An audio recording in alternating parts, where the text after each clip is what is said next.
morning, everyone. I am Antoinette Gregasen Orap, your first reporter in Group 7. But before we start in our first topic, may I ask, how do you make your choices? Are you making choice for yourself, or are you making your choices for the betterment of the greatest number? Yes? So, to jump into our topic, we will tackle all about utilitarianism. What is utilitarianism? Ano nga ba ang utilitarianism? It's a theory of morality that advocates action that foster happiness or pleasure and oppose action that cause unhappiness or harm. When directed toward making social, economic, or political decisions, a utilitarian philosophy would aim from the betterment of society as a whole. Ang Tagalog is, ito ay isang teorya ng moralidad na nagtataguyod ng mga aksyon na nagpapaunlad ng kaligayahan o kasiyahan at sumasalungat sa mga aksyon na nagdudulot ng kalungkutan o pinsala. Kapag nakadirekta sa paggawa ng mga desisyong panlipunan, pang-ekonomiya o pang-politika, ang isang utilitarian na filosofiya ay maglalayon para sa pagpapabuti ng lipunan sa kabuuan. Next slide, Miss Bea. Originally created the idea of utilitarianism. Thought the first systematic account of utilitarianism was developed by Jeremy Bentham, 1748 to 1832. The core insight motivating the theory occurred much better earlier. That insight is that morally appropriate behavior will not harm others, but instead increasing happiness or utility.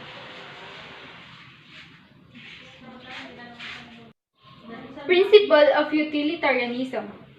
Marginal analysis is based upon the principle of utilitarianism, which argues that the guiding principle to decision-making is to achieve the greatest good for the greatest number, regardless of distributional issues. The point is to maximize societal utility or satisfaction. If a project or reallocation of resources results in a net gain to society, then it should be undertaken. Utilitarianism can be a useful tool in a diverse society where individual values are very different. We all know that utilitarianism is the best action is the one that leads to the greatest amount of happiness for the greatest number of people. So, our main point in utilitarianism is the greatest amount of happiness for the greatest number of people. For example, here's a woman. She's a good person, has 4 kids, neighbors love her, and she helped lots of people. And here's Joker. He killed many people and will kill many more. He has no friends and he's hated. If you were Batman, who will you save? Is it the good woman or kill Joker? Of course, you will choose to kill Joker. Why? Because if you kill Joker, he will not able to kill many more people, and that is for the betterment of the greatest number of people, and that is what we call utilitarianism. Hi sir, my name is Bea Regaton from BSN Shep 1A, Group 7, Reporter number 2. Two types of utilitarianism. Number 1, act utilitarianism. An act is right if it the result in as much good as any available. Dito sa utilitarianism, ang isang gawa ay tama kung ito ay nagre-resulta sa mas maraming kabutihan gaya ng anumang magagamit. Example, lending the book would risk a small amount of pain if the book were damaged but would lead to a lot of happiness for the friends who got to read it. So overall, it would have the positive utility. Not lending the book would cause pain in their friends, so overall, it would have the negative utility. Number 2. Rule utilitarianism. An act is right if it confers to a valid rule within a system of rules whose accept leads to a greater utility for society.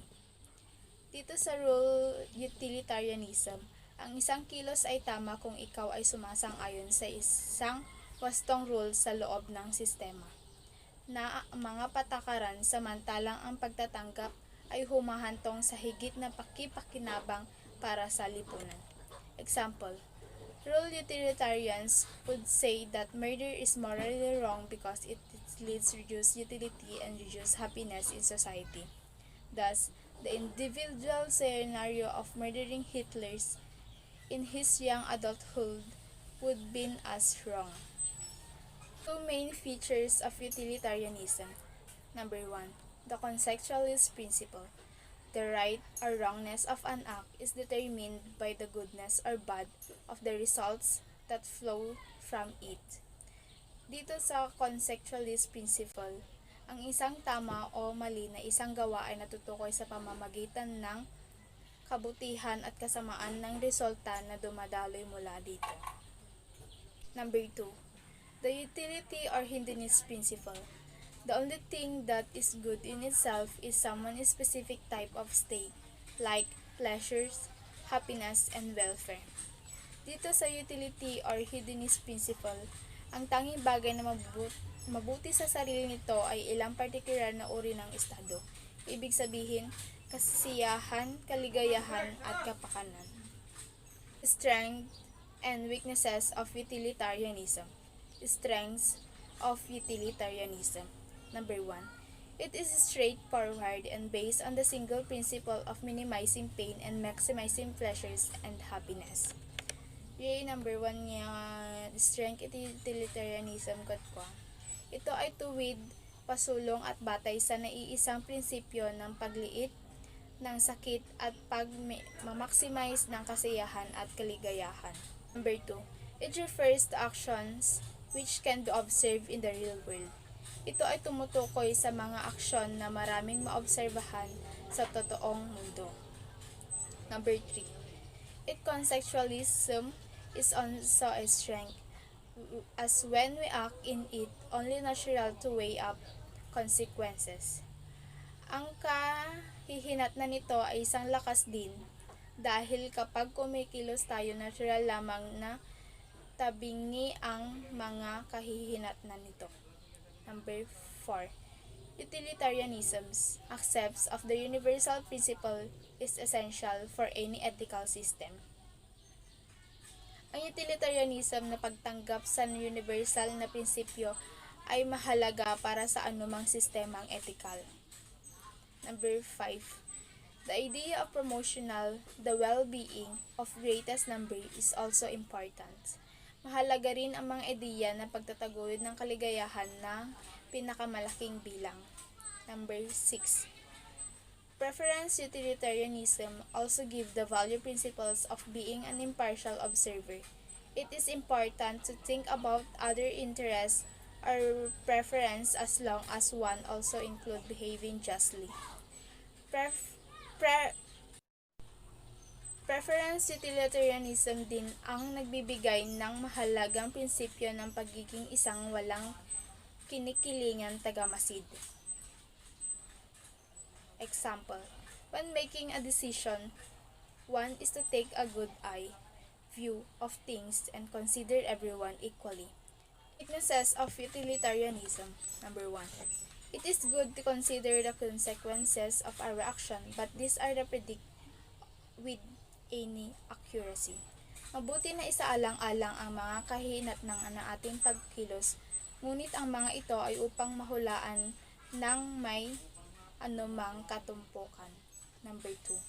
Utilitarianism can also be criticized because it seems to ignore the importance of duty. An act may be right or wrong for reasons other than the amount of good or evil it produces. Maaari ding puhanin ang utilitarianismo dahil tila binabaliwala ito ang kahalagahan ng tungkulin. Number 3. Utilitarianism can also advocate injustice. Ang isang gawa ay maaring tama o mali sa mga dahilang hindi ang daming mabuti ang masama ay naidudulot nito. Number 4. Another weaknesses is the emphasis on pleasures or happiness. If I seek my own happiness, it is invisible for me to seek general happiness and to do what I ought to do. Ang isa pang kahinaan ay nagbibigay din sa kasiyahan o kaligayahan. Kung hanapin ko ang aking sarili, kaligayahan ay posible para sa akin na maghanap ng pagkakatiwalaan, kaligayahan at gawin ang nararapat kong gawin. Good morning, sir. Good morning, classmate. My name is Micaela Kengon Sabaway, BS in Trep 1A. Main idea of utilitarianism. We can thus define utilitarianism follow. Utilitarianism is the view that one morally ought to promote just the sum total of well-being. Sometimes philosophers talk about welfare or utility rather than well-being, but they typically means the same. Utilitarianism is an ethical theory that determines from wrong by focusing on outcomes. Utilitarianism holds that the most ethical choice is the one that will produce the greatest number. Example, if you are choosing ice cream for yourself, the utilitarian views is the flavor that will give you the most pleasure. If you enjoy chocolate but hate vanilla, you should choose chocolate for the pleasure it is bring and avoid vanilla because it will bring this displeasure. Advantages and disadvantages of utilitarianism. Advantages of utilitarianism. 1. It is a universal concept that all of us can understand. 2. You don't need to practice a religion to benefit from this process. 3. Utilitarianism follows democratic principles. 4. It uses an objective process to decide what is right or wrong. 6. This process is one that is very easy to use. 7. Utilitarianism works with our natural institution. 8. It bases everything on the concept of happiness. And the other advantages of utilitarianism.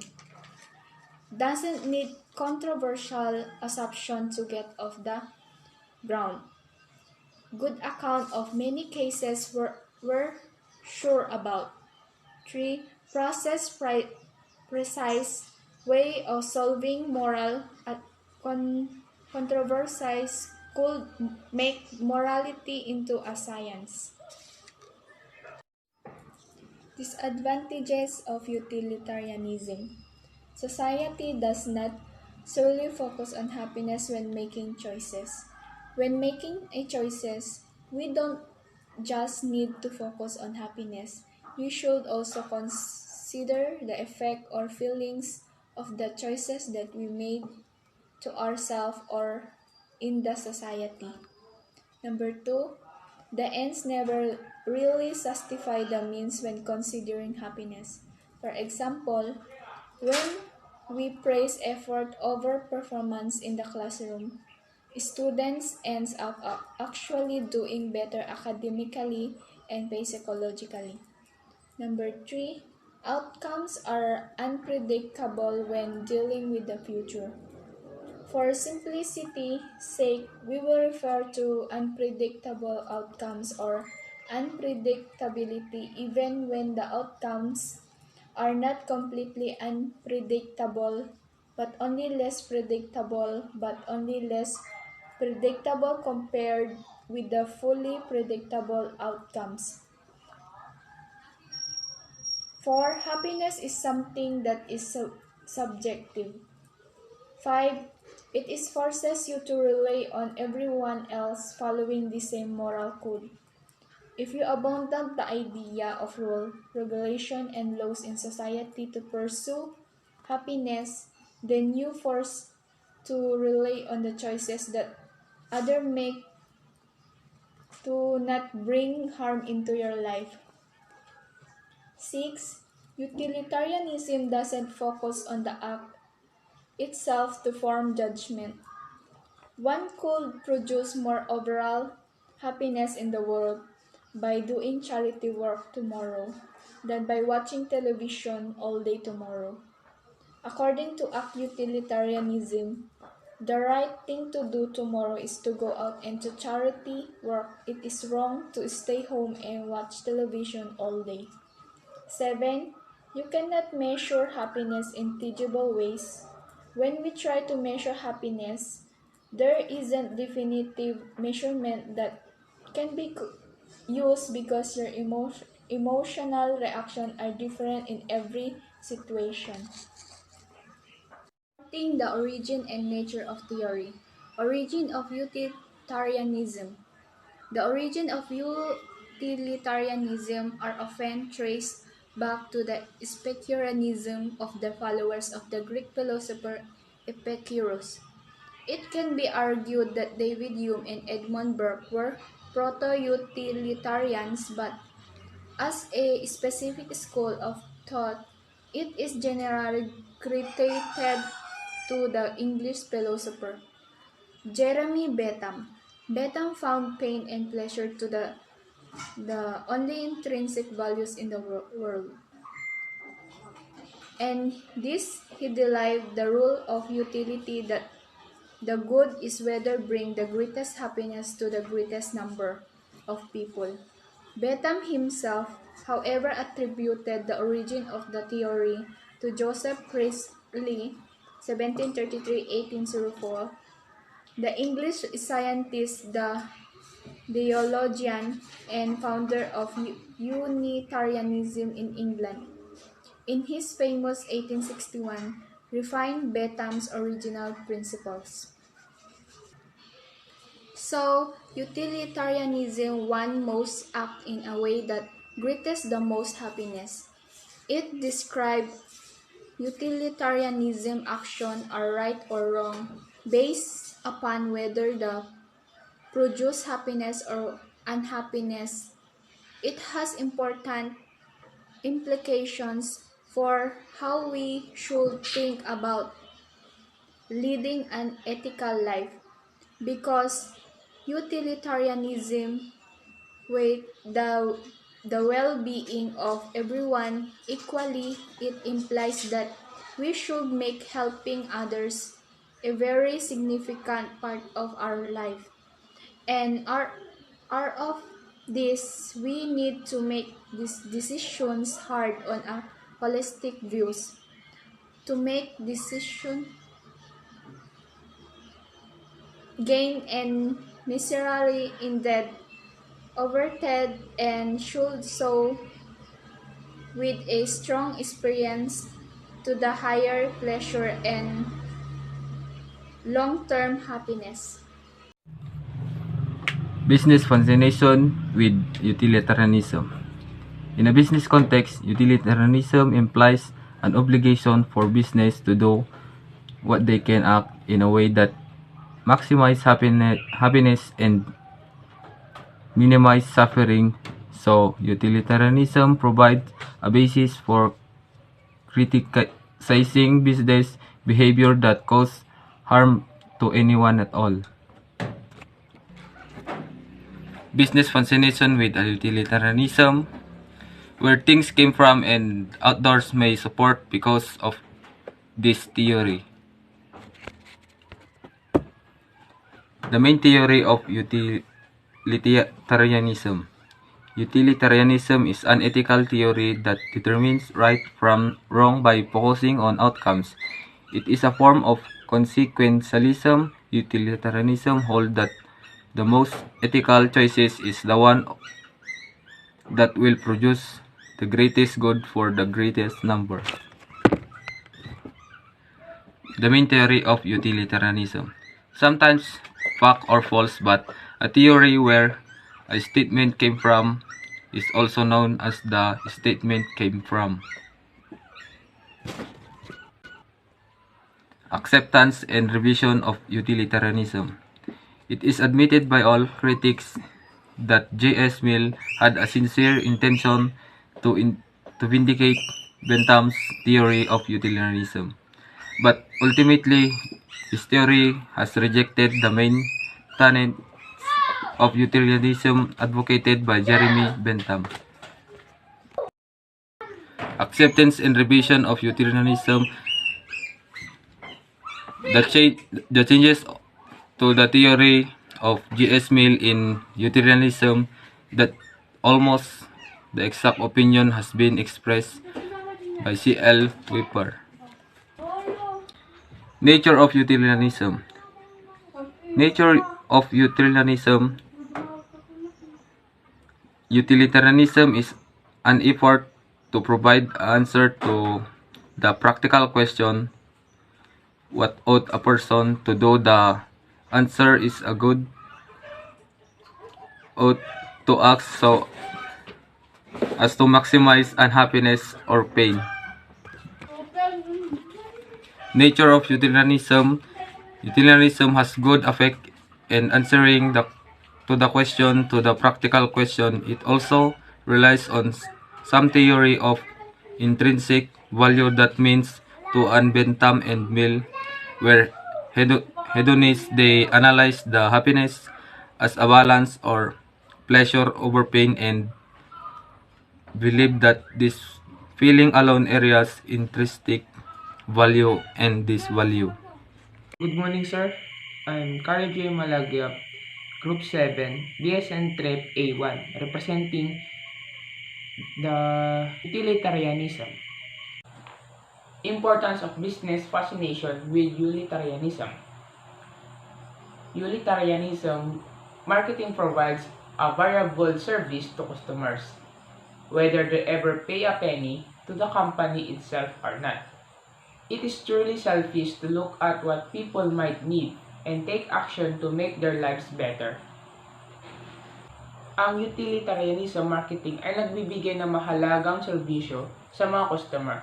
Nagbabayad man sila ng isang sentimos sa kumpanya mismo o hindi. Tunay na walang pag-iimbot na tignan kung ano ang maaaring kailangan ng mga tao ay kumikilos upang mapabuti ang kanilang mga buhay. The definition of utilitarianism. Utilitarianism is not a single viewpoint, but a family or related in ethical theories. What these theories have a common are four defining elements: consequentialism, welfanism, impartiality, and aggregation. An accurate and comprehensive definition of utilitarianism will include the four elements.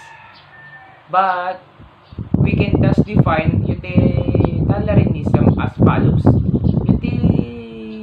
Utilitarianism is a view that one moral ought to promote just the sum total of well-being.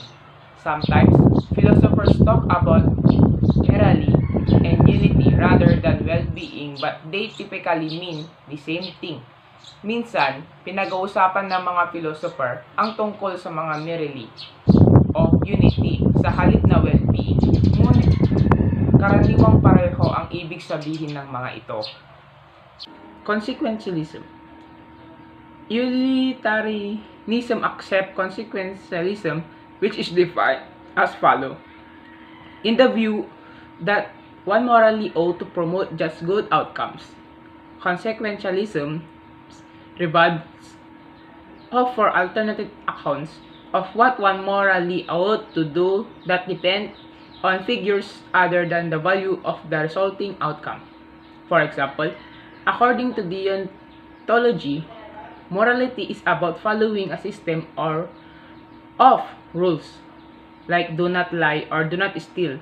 And according to virtual ethics, morality is fundamental about having a virtuous character, much as consequentialism appeal may stem for the conviction that making the world a better place is simply more important than any these competing moral goals. Two examples of consequentialism are utilitarianism and Hinduism. Utilitarianism judges consequences by a greatest good for the greatest number standard. Hinduism is the other hand say something is God if the consequences produce pressure or avoids pains.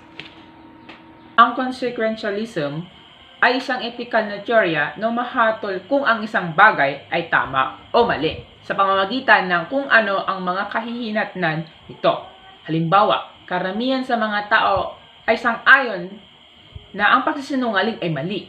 Ngunit, kung ang pagsasabi ng kasinungalingan ay nakakatulong sa pagliligtas sa buhay ng isang tao, sinasabi na ang consequentialism na ito ang tamang gawin.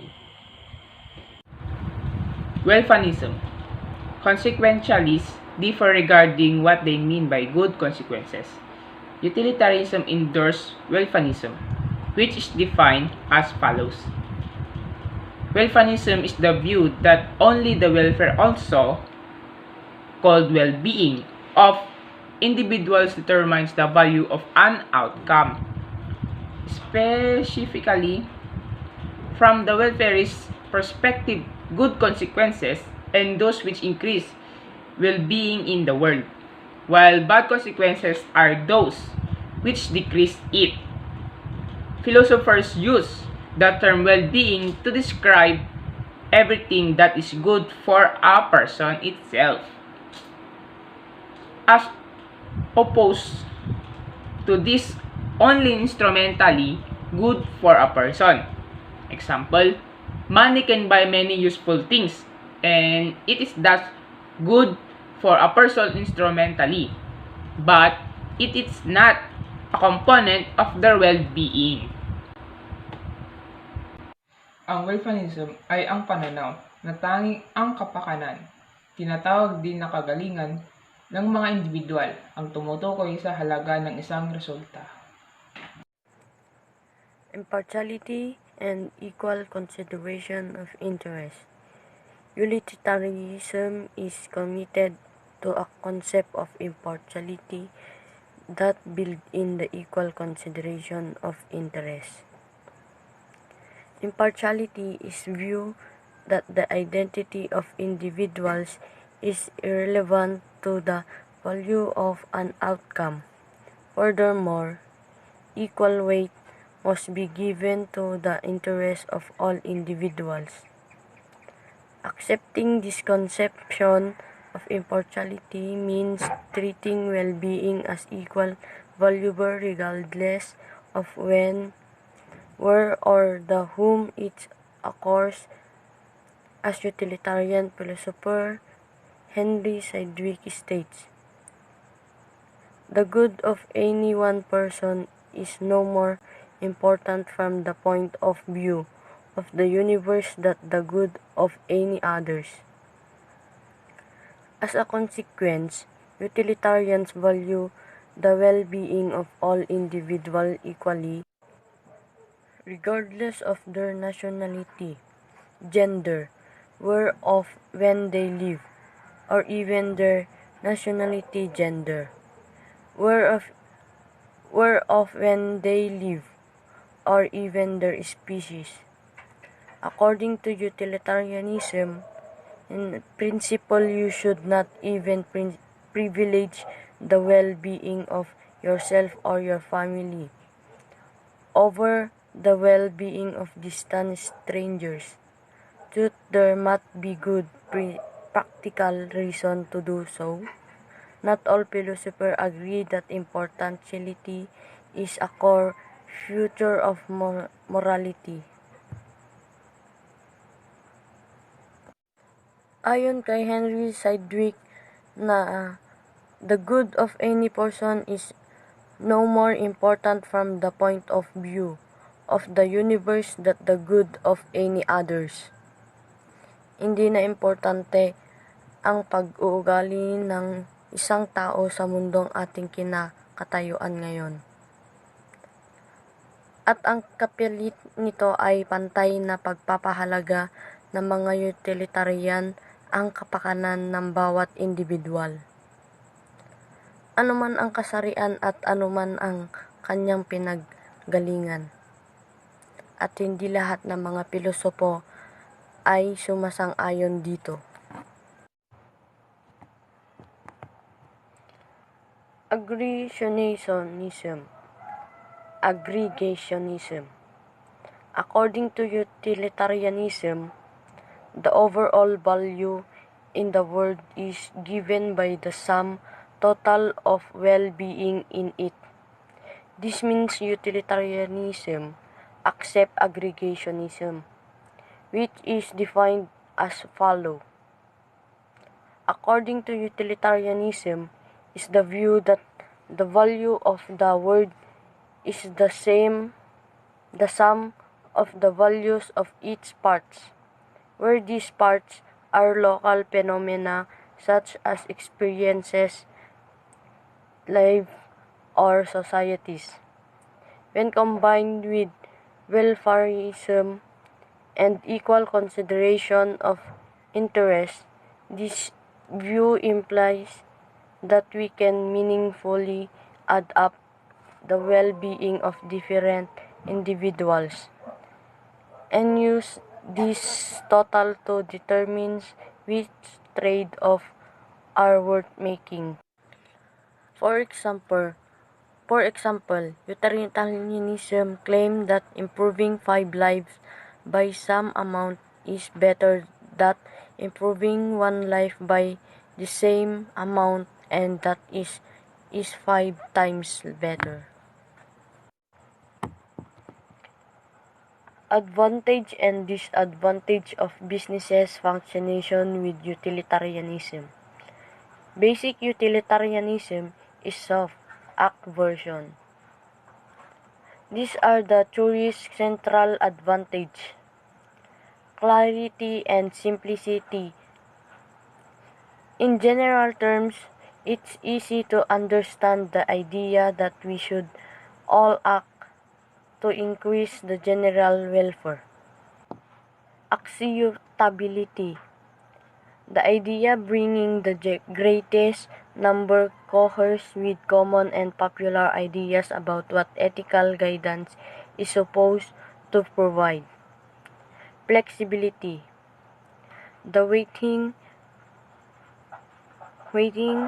of individual action in terms of their consequence allows for meaningful and firm ethical rules without requiring that everyone be treated identically, no matter how different the particular situation. Breadth. The focus on outcome as registered by society overall makes jury attractive for those interested in public policy and unhappiness any particular act produces. Apparent injustice. Utilitarian principles can produce specific decisions that seem wrong. The utilitarian monster is hypothetical individual who really knows how to feel good. The utilitarian sacrifice is the selection of one person to suffer terribly so that others may be pleasured. The quantification is kaligayahan ay hindi masusukat sa isang ruler o sa isang timbangan. Mahirap malaman kung gaano kalaki ang kaligayahan at kalungkutan na idudulot ng anumang particular na gawain. The flexibility is pagtimbang ng mga individual na aksyon ay ang mga tuntunin ng kanilang mga kahihinatnan ay nagbibigay daan para sa makabuluhan at matatag na mga tuntunin sa etika nang hindi nangangailangan ng ang lahat ay tratuhin ng magkapareho gaano man kaiba ang partikular na sitwasyon.